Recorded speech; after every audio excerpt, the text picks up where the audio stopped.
Bonjour belles âmes, j'espère que vous allez bien. Je vous fais cette vidéo parce que je vous ai partagé en story Instagram récemment un repost euh, d'une des élèves de la promotion 2025 en médiation artistique intuitive euh, qui partageait avec beaucoup de courage et de résilience et de générosité, je pense. Un moment de vulnérabilité dans une de ses séances. Soit dit en passant, je savais même pas qu'elle avait lancé la caméra.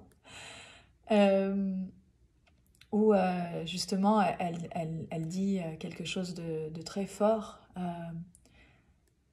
et elle se rend compte à quel point ses créations parlent pour elle et à quel point moi, en tant que thérapeute et psychopraticienne, euh, en regardant ses créations, je peux lui dire ce que je vois et du coup ce que je vois d'elle en fait. Et je peux pas parler pour les autres thérapies parce que je les connais pas. Et comme je suis autodidacte et que je me suis quasiment pas formée, je sais pas ce qui se fait par ailleurs. Moi, je sais que je pratique de l'art-thérapie analytique et que dans l'art-thérapie holistique, il y a la partie décodage, interprétation et analyse des créations. Cette analyse, je tiens quand même à dire, parce qu'il y a beaucoup d'a priori, c'est que cette analyse, elle n'est pas du tout arbitraire et que c'est pas du tout une prise de pouvoir sur le créateur ou la créatrice, la personne à l'origine de cette création, et que c'est pas de dire ça c'est ça, ça c'est ça, donc tu es ça. Absolument pas. Mais zéro de ça. Zéro. C'est une conversation, un échange qui reste dans le cadre d'une thérapie, d'une séance de psychothérapie, par l'art, avec toujours la même bienveillance, avec toujours le même non-jugement, avec l'alliance, la confiance, la communication, le respect. Donc, l'art thérapeute holistique, il va juste regarder la création, être dans l'observation, partager ce qui est indiscutable et qui se voit sur la création, et également partager son ressenti subjectif. Son ressenti voilà, plus personnel qui n'a rien à voir avec une projection ou un transfert, mais à partir de sa posture du thérapeute qui est là au service de l'accompagnement et qui est là dans une alliance d'amour avec son consultant, dire voilà, je ressens vibratoirement et énergétiquement ceci dans la création. Est-ce que ça résonne? Je vois objectivement, et là c'est pas subjectif, je vois objectivement dans la création ça, telle couleur, telle forme. Ça me fait penser à ça par rapport à l'histoire que je connais de vous,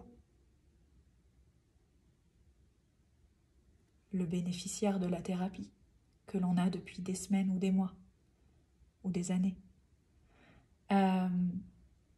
Est-ce que ça résonne pour vous? Quand c'est un élément qui a une symbolique même, allez regarder quelle est cette symbolique. C'est quoi la symbolique de l'olivier? C'est quoi la symbolique de la mésange? C'est quoi la symbolique de... Parce que en fait, l'inconscient et l'âme parlent uniquement en symbolique.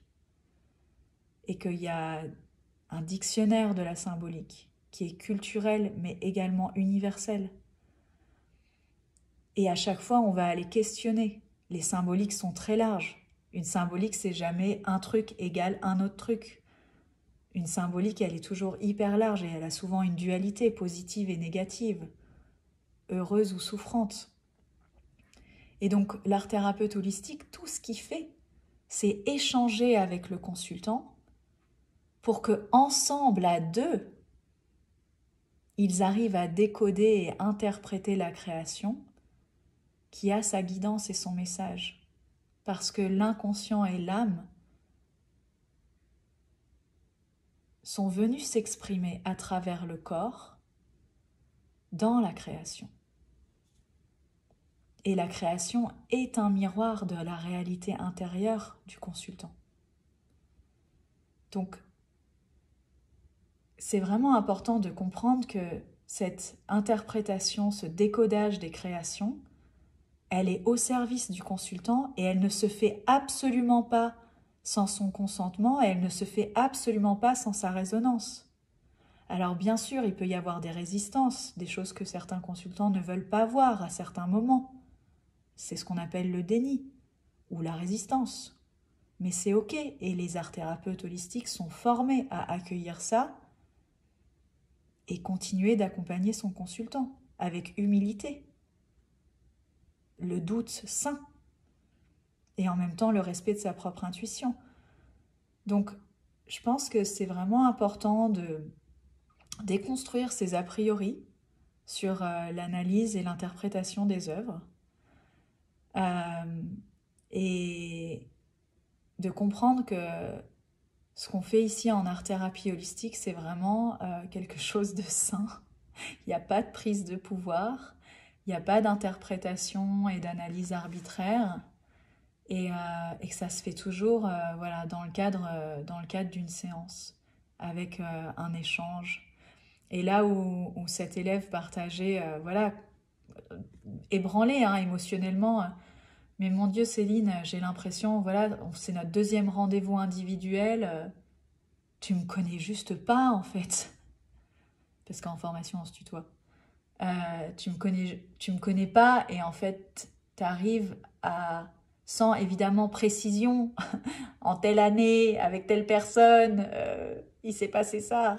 Mais en fait t'arrives à voir des blessures en moi ou des choses en moi et c'est très perturbant parce que je comprends que c'est vraiment là et que c'est vraiment présent et que mes créations en parlent. Coucou Marla. Les aléas du direct. Eh bien moi en fait je trouve ça magnifiquement puissant. Je trouve ça hyper beau. Je suis complètement en amour de l'art-thérapie holistique. Je suis en amour de cette pratique et pleine de gratitude que voilà, l'univers m'ait choisie comme ambassadrice, comme créatrice et porteuse de cette approche. Et je conçois que certaines personnes ne veulent pas passer par là parce qu'il y a une mise à nu. Ça demande vraiment une humilité, une vulnérabilité et un certain courage, effectivement, de se dire « Ok, je vais être vue. Je vais être vue et je ne vais pas pouvoir me cacher là. Parce que mes créations vont parler pour moi. » Alors, je ne sais pas comment font d'autres art-thérapeutes et je ne sais pas comment concrètement ils se prononcent là-dessus, mais en tous les cas, moi, je vois à travers les créations.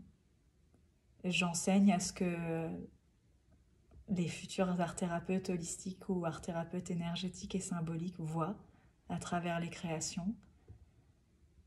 Mais le tout enrobé de beaucoup de douceur, d'humilité et de bienveillance. Et que la posture, c'est toujours d'être au service de l'accompagnement.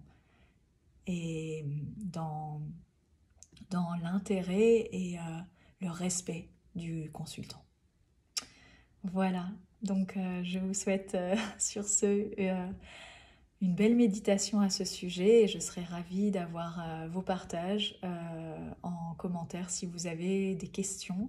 Vous pouvez également aller voir le site dessine-moi-une-rose.fr, vous abonner à la chaîne YouTube, aux différents comptes Instagram et Facebook de Dessine-moi une rose qui est moi-même ou École Dessine-moi une rose qui est donc l'école que j'ai créée pour enseigner mon approche qui est l'art-thérapie holistique. Voilà, je vous souhaite une belle journée. À bientôt. Au revoir.